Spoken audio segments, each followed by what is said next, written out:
नमस्कार दोस्तों, स्वागत है आपका मेरे चैनल घर लक्ष्मी में। आज मैं आप लोगों को बताने वाली हूँ शरद पूर्णिमा पूजा विधि और कथा। शरद पूर्णिमा अश्विनी मास के शुक्ल पक्ष की पूर्णिमा तिथि को मनाई जाती है, जो कि इस बार 28 अक्टूबर को है। ऐसी मान्यता है कि इस दिन चंद्रमा अपनी पूर्ण कलाओं के साथ होता है।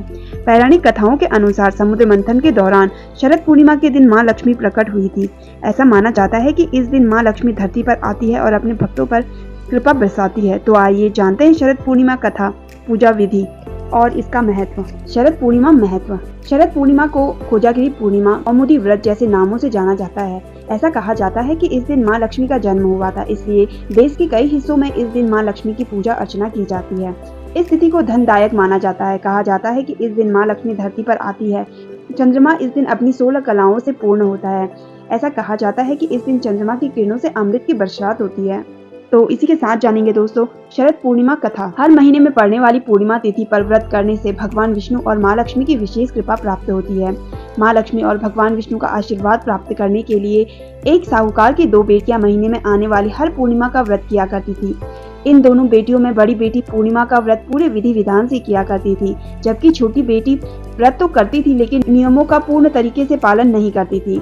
जैसे ही दोनों बेटियां बड़ी हुई, साहूकार ने दोनों बेटियों का विवाह कर दिया। बड़ी बेटी के घर समय पर स्वस्थ संतान का जन्म हुआ।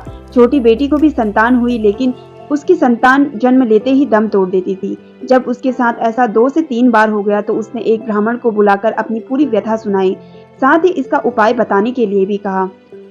उसकी सारी बात सुनकर और कुछ प्रश्न पूछने के बाद ब्राह्मण ने उससे कहा कि तुम पूर्णिमा का अधूरा व्रत करती हो, इस कारण तुम्हें व्रत का पूरा फल नहीं मिल रहा है और तुम्हें अधूरे व्रत का दोष लगता है।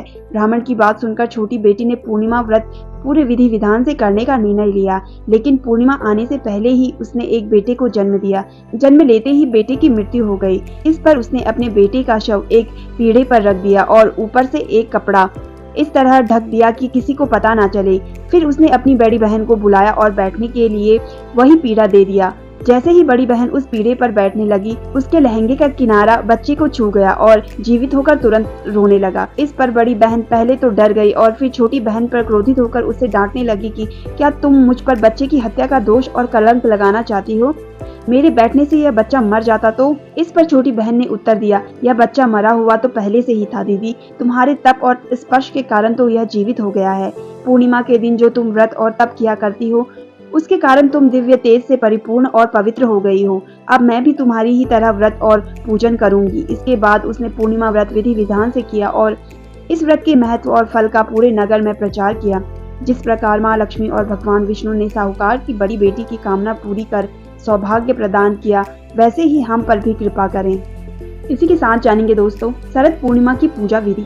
नंबर 1, शरद पूर्णिमा के दिन सुबह जल्दी उठकर स्नान आदि करने के बाद अपने इष्ट देव के समक्ष व्रत का संकल्प लें। नंबर 2, ध्यान रखें कि पूजा के स्थान को अच्छे से साफ कर लें। इसके बाद माँ लक्ष्मी और भगवान विष्णु की प्रतिमा स्थापित करें।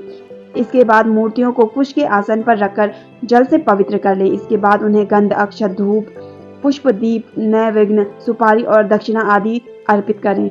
इसके बाद पूजा और व्रत का संकल्प दोहराएं। नंबर 3, याद रखें कि भगवान की प्रतिमा के सामने शुद्ध घी का दीपक जलाएं। साथ ही माता लक्ष्मी और भगवान विष्णु को सफेद या पीले रंग की मिठाई से भोग लगाएं। साथ ही उन्हें लाल और पीले रंग के फूल अर्पित करें। नंबर 4, शाम के समय चंद्रमा निकलने पर मिट्टी के 100 दिए या अपने सामर्थ्य के अनुसार गाय के शुद्ध घी से दीपक जलाएं।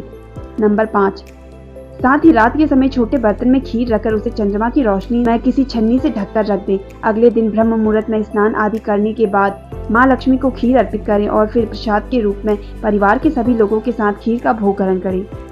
दोस्तों, कैसी लगी आपको मेरी ये जानकारी? कमेंट करके जरूर बताइए और अगर आप मेरे चैनल पर नए हैं तो मेरे चैनल को सब्सक्राइब कर लीजिए। धन्यवाद।